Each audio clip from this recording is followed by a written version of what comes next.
सकाळी सकाळी राघव काय शोधायला होता त्याचं त्यालाच माहिती.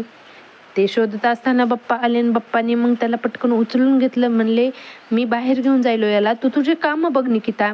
मग मी माझ्या कामाची सुरुवात केली. सकाळी सकाळी गॅस हे पुसून घेतला, कारण स्वच्छ गॅस असेल तर स्वयंपाक करायलाही छान वाटतं.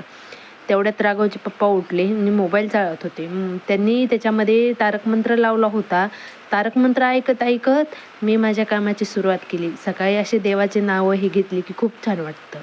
आमचे भाऊ आलेले होते म्हणून मी लगेच चहा करायला ठेवला. काळा चहा केला आणि सगळे घरी असल्याच्या नंतर राघवची वेगळीच मजा असते. त्याचा धिंगाणा तर बघताच सोय नाही आणि सगळ्यांना त्याची अशी मस्ती बघून खूप आनंद होतो. त्याची मस्ती मजा बघत बघत सगळ्यांनी चहा पिला. साक्षीने आमच्या स्वयंपाकाची तयारी केली आणि मग मस्त स्वयंपाक बनवला.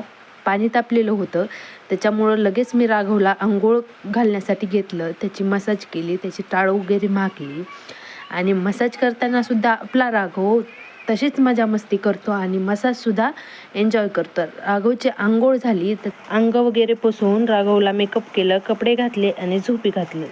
झोपी घातल्याच्या नंतर उद्यम रजिस्ट्रेशन केलं, शॉप ॲक्ट केलं आणि आपलं कम्प्युटर बंद केलं.